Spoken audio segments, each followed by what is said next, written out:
Ma mère et ma sœur ont emmené ma fille de 3 ans au centre commercial, et elle a disparu. Ma mère a dit, elle s'est éloignée toute seule. Ma sœur a ri, tu aurais dû lui mettre une laisse, non? Quand je me suis précipité au centre commercial, un agent de sécurité m'a appelé discrètement. Madame, veuillez regarder ceci. Ce qui apparaissait sur la caméra de sécurité était.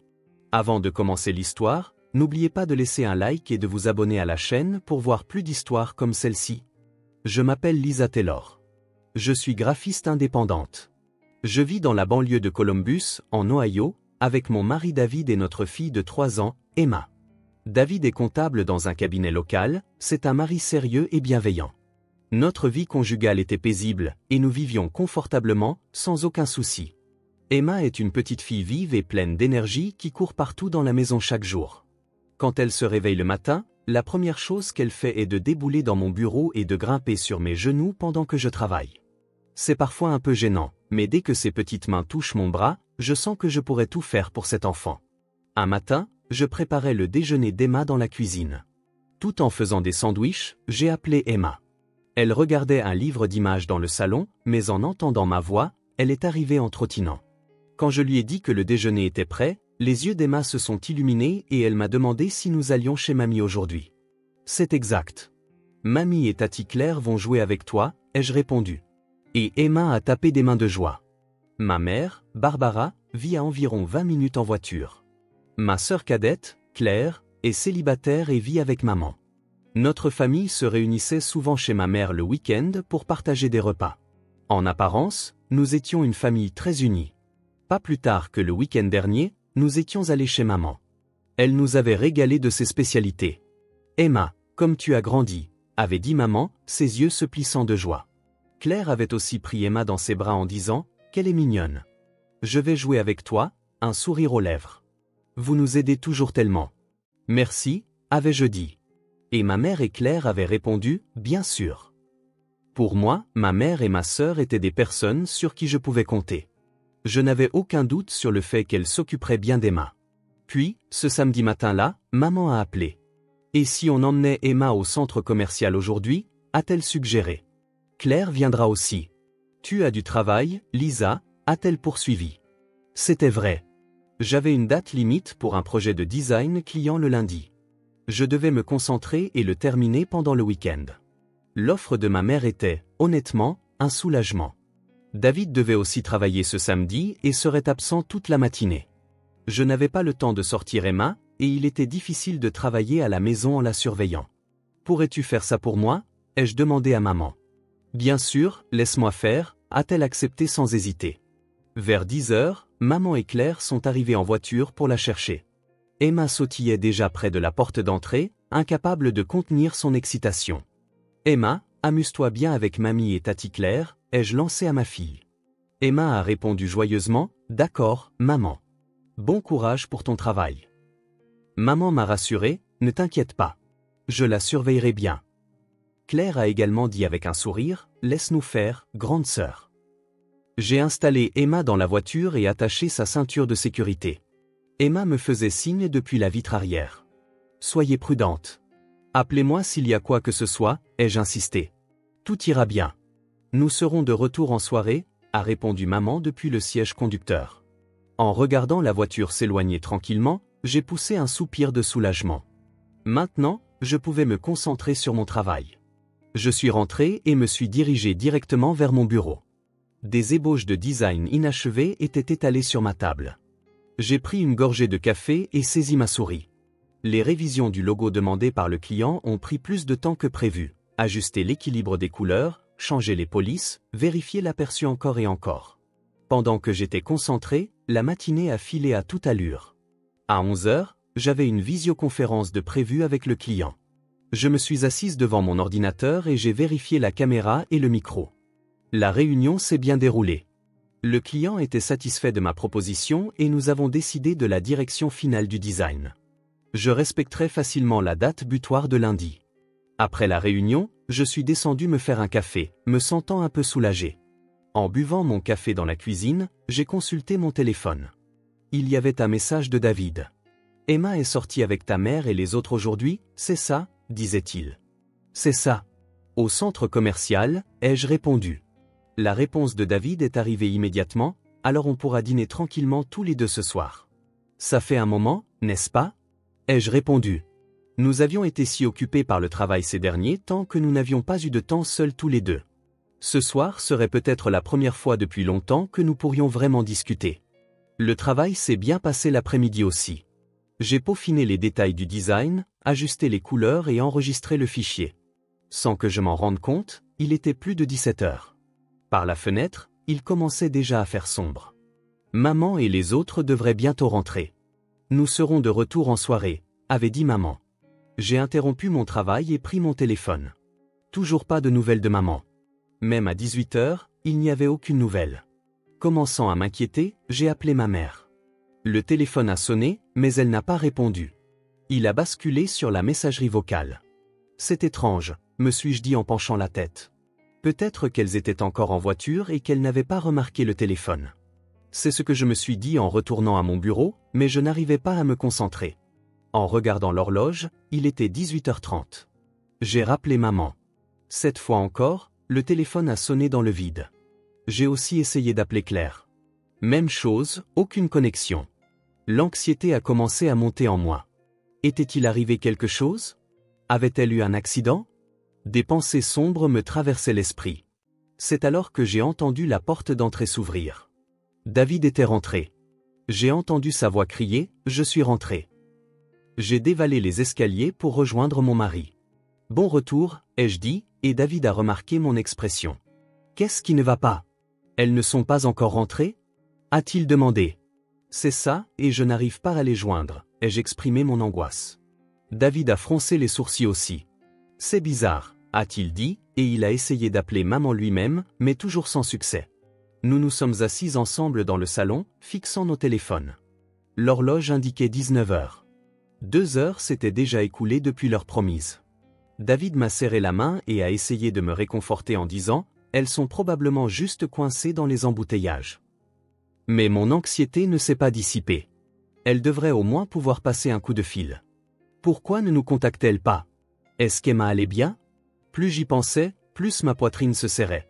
Puis, à 19 heures précises, mon téléphone a sonné. Le nom de maman est apparu à l'écran. J'ai répondu frénétiquement « Maman, qu'est-ce qui s'est passé? Pourquoi tu n'as pas appelé ?» ai-je demandé en rafale, mais ce que j'ai entendu de l'autre côté était la voix tremblante de ma mère. Elle a juste dit « Lisa », puis sa voix s'est brisée. « Maman, qu'est-il arrivé à Emma ?» ai-je crié. Mon cœur battait la chamade. Les mots suivants de ma mère ont complètement bouleversé mon monde. « Emma a disparu », a dit maman.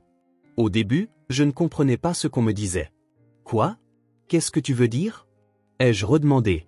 Maman a expliqué à travers ses larmes. Au centre commercial, on l'a perdu de vue, a-t-elle dit. À cet instant, j'ai eu l'impression que mon cœur allait s'arrêter. Mes jambes se sont dérobées sous moi et je ne pouvais plus tenir debout. David m'a soutenu. Comment ça?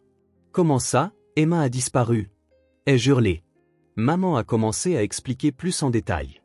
On jouait à cache-cache et puis, sa voix s'est interrompue.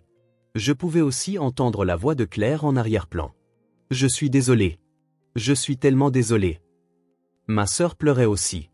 Mon esprit s'est vidé. Cache-cache. Pourquoi jouait-elle à cache-cache? Pourquoi l'avait-elle quitté des yeux? Les questions fusaient dans ma tête, mais je ne pouvais pas les formuler.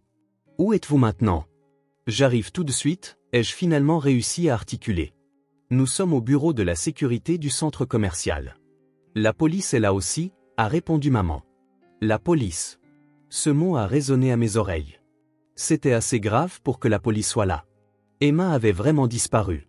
Les larmes ont débordé et ne s'arrêtaient plus. David a immédiatement attrapé les clés de la voiture. Allons-y, a dit mon mari. Nous nous sommes précipités hors de la maison et sommes montés en voiture. David s'est mis au volant et a démarré le moteur. Je n'arrêtais pas de pleurer sur le siège passager. Emma, Emma, j'appelais le nom de ma fille. Tout ira bien. On va la retrouver, m'a dit David, mais sa voix tremblait aussi. La voiture se dirigeait vers le centre commercial. Le paysage défilait par la fenêtre. C'était habituellement un trajet de 20 minutes, mais aujourd'hui, cela semblait très long. Chaque fois que nous nous arrêtions à un feu rouge, je m'agaçais. Vite, vite, ai-je hurlé intérieurement. David semblait anxieux aussi, appuyant fort sur l'accélérateur.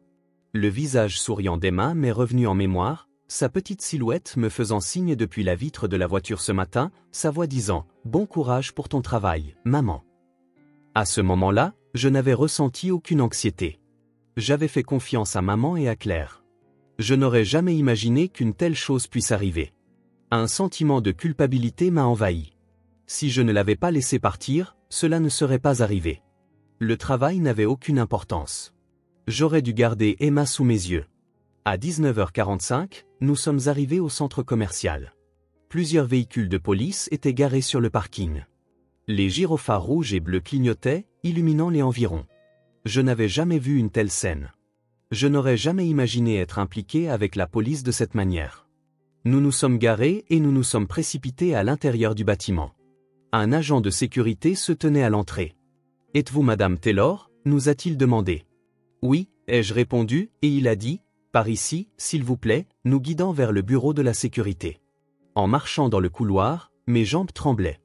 David me soutenait par la taille. Maman et Claire se tenaient devant le bureau de la sécurité. Toutes les deux pleuraient. Quand elles nous ont vus, maman s'est précipitée vers nous. « Lisa, je suis tellement désolée », a dit maman. Claire a également répété « Je suis désolée. Je suis désolée. » Je les ai fixés. « Pourquoi ? Pourquoi est-ce arrivé ?» ai-je demandé. Mais ce n'était pas le moment d'écouter des explications. Nous devions retrouver Emma au plus vite. Quand nous sommes entrés dans le bureau de la sécurité, il y avait plusieurs policiers en uniforme. L'un d'eux s'est approché de nous. « Où est ma fille ?» ai-je demandé.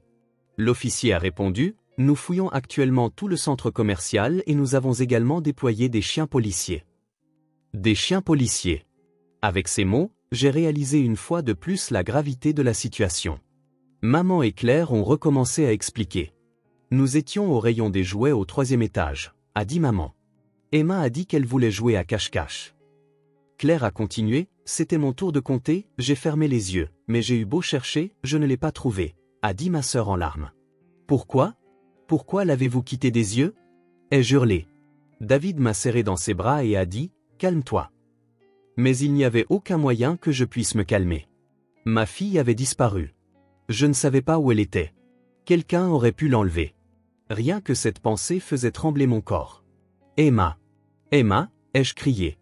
Le bureau de la sécurité était petit et étouffant. Plusieurs moniteurs étaient alignés sur le mur, montrant différentes parties du centre commercial. On m'a invité à m'asseoir sur une chaise, mais je ne pouvais pas m'asseoir. Je ne pouvais pas rester là sans rien faire. Je devais aller chercher Emma. Ma fille avait peut-être peur quelque part en ce moment. Elle m'appelait peut-être. Le policier a expliqué la situation. « Nous avons reçu un signalement de votre mère et de votre sœur vers 15 heures, a-t-il dit. Plus de 4 heures s'étaient écoulées depuis. 4 heures. Emma avait disparu depuis 4 heures. Je ne pouvais pas y croire. L'officier a poursuivi, « Nous fouillons actuellement tous les étages et nous avons demandé la coopération de chaque magasin. Tous les employés la cherchent, a-t-il dit. » Des annonces étaient diffusées régulièrement dans tout le centre commercial. Un avis de recherche pour enfants perdus, une fillette de 3 ans portant une robe rose avec des cheveux bruns attachés en 2 couettes. En entendant ces détails, j'ai senti mon cœur se serrer au point d'éclater. C'était la tenue que je lui avais choisie ce matin. Emma avait été si heureuse de la porter. Elle avait tournoyé devant le miroir en disant « Jolie », en riant. Ce sourire m'est revenu en mémoire. Les larmes ont débordé et ne s'arrêtaient plus. Mais même après 1 heure, Emma n'a pas été retrouvée. Les officiers communiquaient par radio. Côté, 2e étage, rien. Parking souterrain, négatif. Chaque rapport ébranlait un peu plus mon espoir. David avait son bras autour de mon épaule, mais je ne pouvais pas arrêter de trembler. Je ne pouvais plus attendre. Je suis sorti en courant du bureau de la sécurité et j'ai parcouru le centre commercial. « Emma, Emma !» ai-je crié en fouillant de magasin en magasin. David m'a poursuivi. « Lisa, calme-toi. Laisse la police s'en occuper », a dit mon mari. Mais je ne l'ai pas écouté. « Rendez-moi ma fille. Rendez-moi ma fille », n'arrêtais-je pas de crier. Les passants me regardaient, avec des yeux compatissants, des yeux perplexes, mais personne n'avait vu Emma. Personne ne savait rien. J'ai couru jusqu'au rayon des jouets. C'est là qu'Emma avait été vue pour la dernière fois. Des jouets colorés étaient alignés sur les étagères. Poupées, cubes, peluches, tout ce qu'Emma adorerait. Mais Emma n'était pas là. Elle n'était nulle part.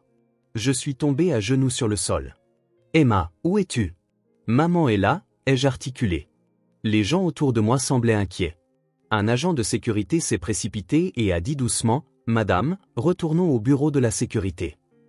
David m'a relevé et nous sommes retournés ensemble au bureau. Dans le bureau, maman et Claire pleuraient toujours. Aucune des deux ne pouvait me regarder dans les yeux. Maman se couvrait le visage avec un mouchoir et Claire était appuyée contre le mur. Je me suis approché d'elle. Expliquez-moi encore en détail, ai-je dit. Maman a levé les yeux. Vraiment? On jouait juste à cache-cache, a dit maman. Emma a dit qu'elle préférait cache-cache à la tag, a-t-elle expliqué.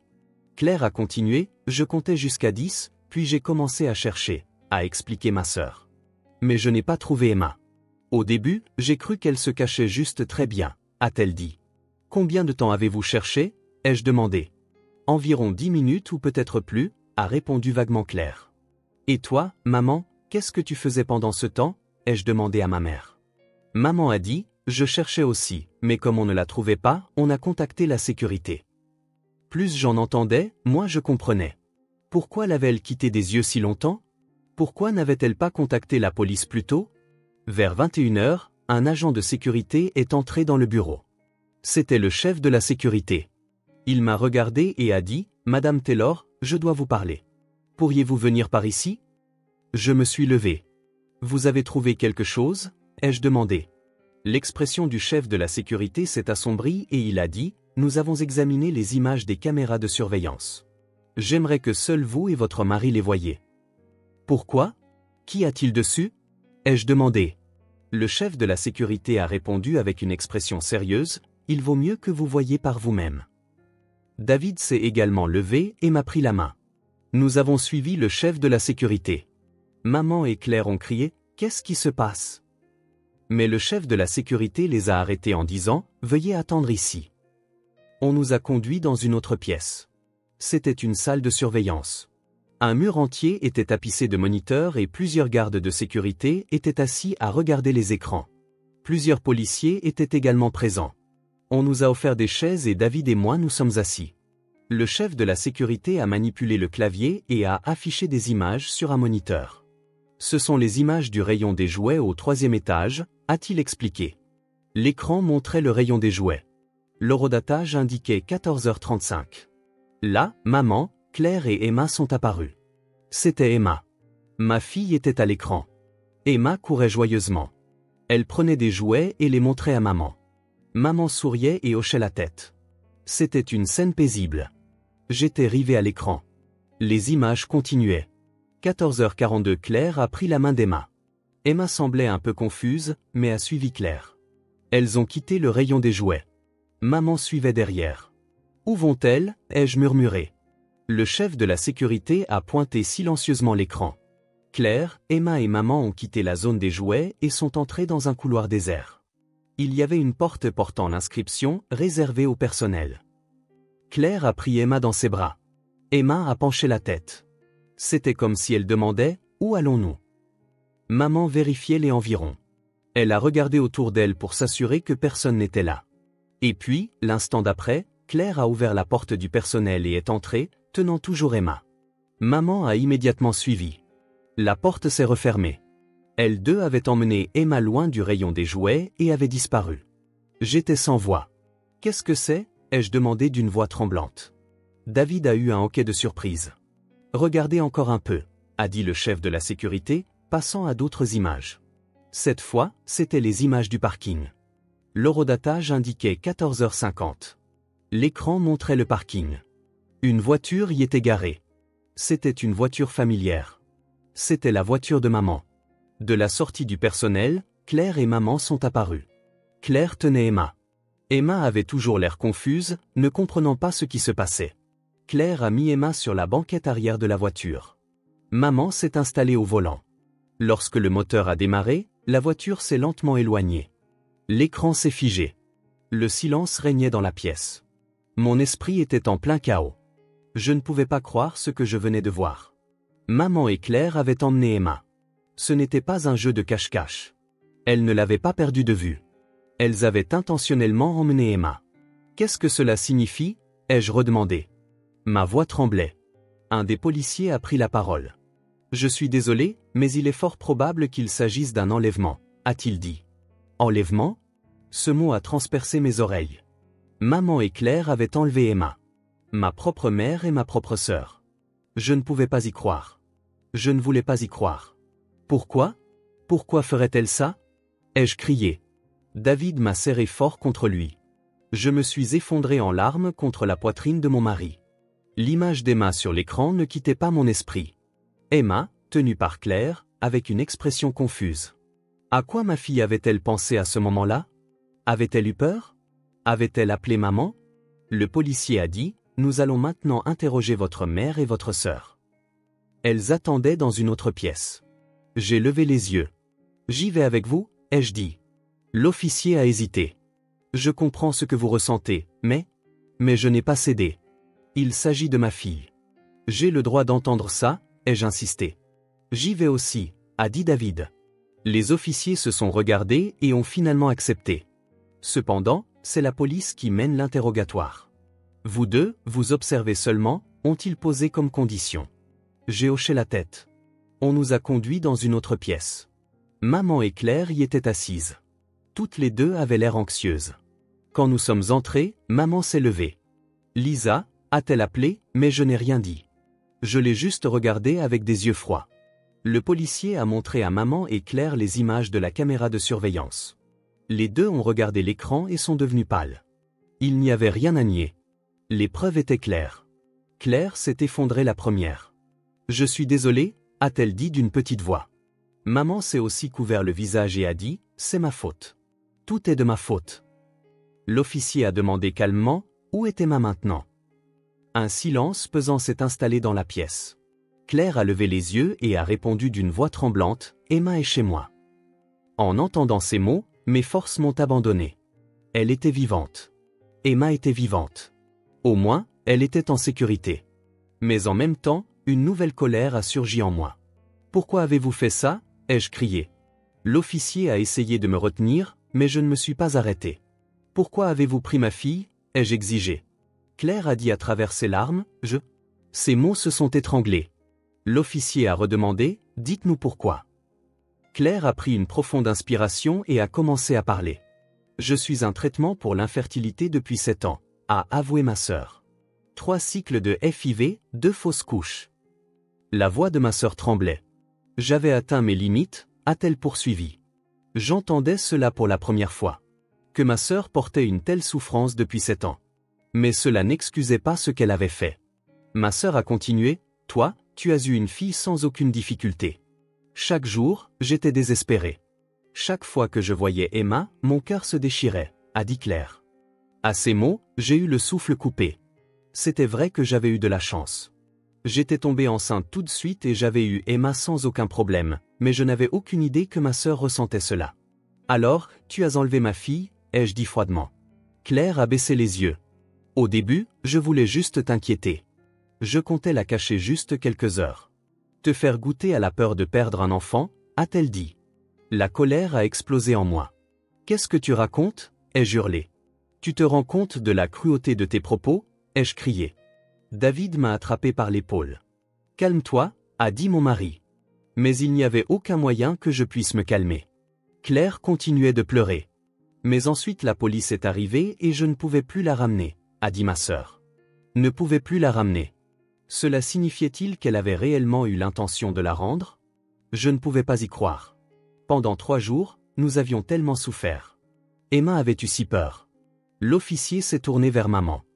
Comment étiez-vous impliqué dans cette affaire? A-t-il demandé. Maman a levé les yeux et a admis, je suis complice aussi. Maman m'a regardé. Claire souffrait tellement. J'ai pensé qu'on allait juste te causer un peu de soucis, a dit maman. Juste un peu. À ces mots, j'ai été consterné. Mais nous n'aurions jamais pensé que ça prendrait une telle ampleur, a poursuivi maman. Nous n'avons jamais eu l'intention de mettre Emma en réel danger, a-t-elle dit. Mais vous l'avez fait, ai-je rétorqué. Vous avez enlevé ma fille, ai-je crié. Maman n'a rien pu dire et s'est contentée de pleurer. Le policier s'est levé. Nous allons immédiatement mettre votre fille en sécurité, a-t-il dit.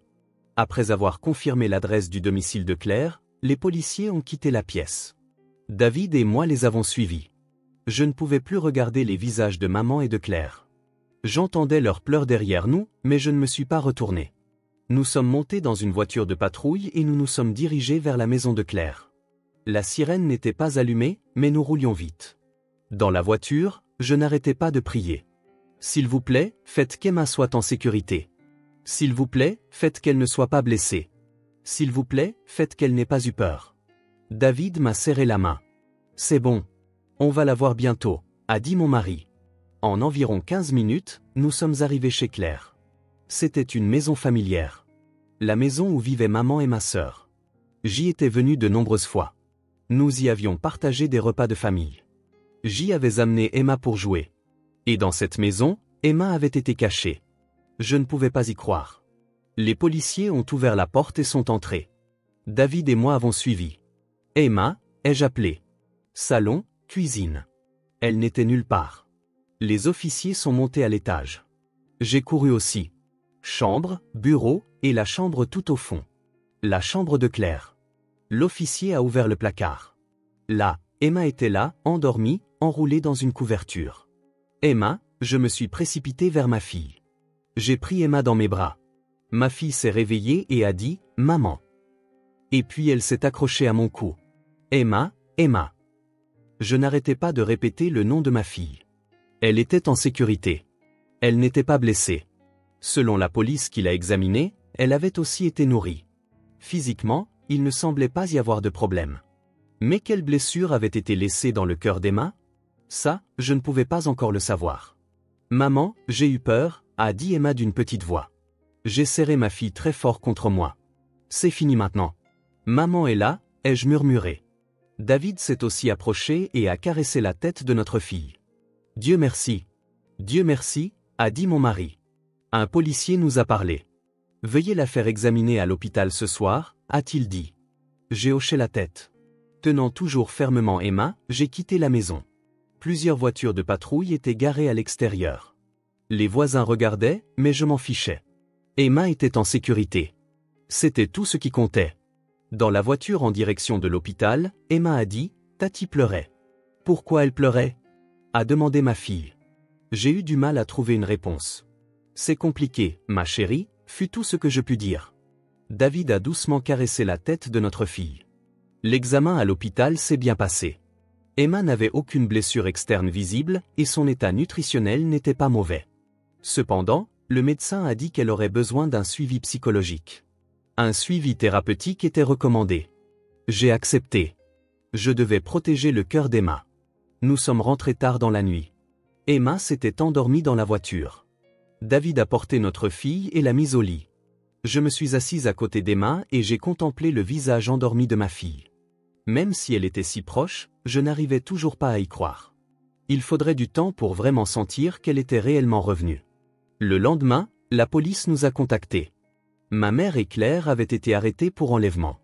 Toutes deux avaient avoué les faits. Il y aurait un procès. Je ne voulais plus jamais les revoir. Je ne répondrais pas à leurs appels. Je ne lirais pas leurs lettres. Elles n'étaient plus ma famille. J'ai pris cette décision dans mon cœur. 3 mois plus tard, le procès a eu lieu. Je me suis tenu dans la salle d'audience. Claire a été reconnue coupable d'enlèvement, mais compte tenu de sa détresse mentale et de son attitude repentante, elle a écopé d'une peine de prison avec sursis. Maman a également reçu une amende en tant que complice. C'était la fin de la sanction légale, mais les conséquences sociales ont continué. Le mari de Claire a décidé de divorcer. Maman s'est retrouvée isolée dans la communauté. Elle est devenue connue dans le quartier comme la grand-mère qui a enlevé sa petite fille. Les proches ont également commencé à prendre leur distance avec elles deux. Personne ne se réunissait plus chez maman pour Thanksgiving ou Noël. Elles se sont retrouvées complètement isolées.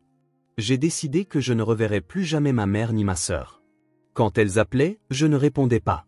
Quand des lettres arrivaient, je ne les ouvrais pas. David m'a demandé une fois si c'était vraiment la bonne décision. Elle souffre aussi, a dit mon mari. Mais ma réponse n'a pas changé. Ce n'est pas ma famille, ai-je dit fermement. Il y a des choses plus importantes que les liens du sang. La confiance, le respect et l'amour. Je ne pouvais pas pardonner à ceux qui avaient trahi cela. Emma a suivi une thérapie psychologique. Heureusement, il ne semblait pas y avoir de traumatisme majeur. Pour Emma, cet incident était juste quelque chose comme « j'ai dormi chez Tati ».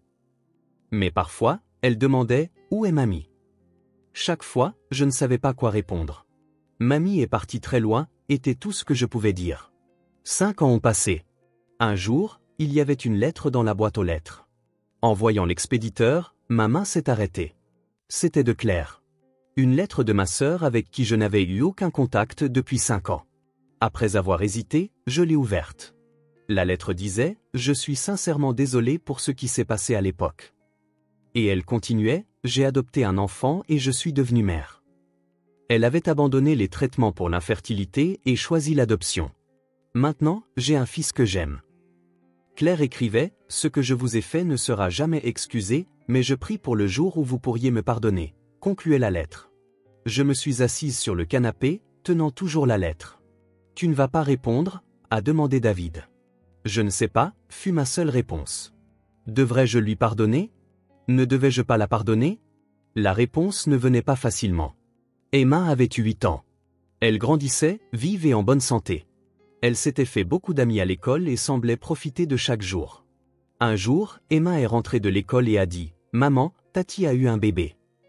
Elle l'avait apparemment appris d'un camarade de classe. « C'est bien », a dit Emma avec un rire innocent. « Oui, c'est bien », ai-je répondu.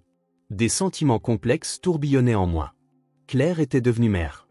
Elle avait eu l'enfant qu'elle désirait tant sous la forme de l'adoption. Mais quand même, Claire devait être heureuse. Je ne savais pas comment gérer cette information. Mais j'avais appris une chose. Le pardon et la distance ne sont pas incompatibles. Je pouvais souhaiter le bonheur de Claire. Je pouvais espérer que maman vive paisiblement, mais cela ne signifiait pas que nous devions restaurer notre relation. C'était notre réponse. Le week-end, nous sommes allés au parc tous les trois, en famille. Emma courait sur l'herbe en riant. David poursuivait notre fille, les deux jouant ensemble.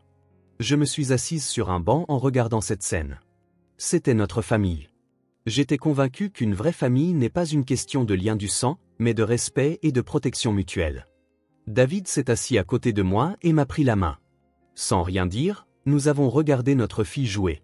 Le soleil d'automne brillait doucement et le vent faisait bruire les arbres. C'était une journée d'automne paisible, tout comme ce jour-là. Mais nous avions changé. Nous étions devenus plus forts. Et nous avions appris ce qui était vraiment important. C'était suffisant.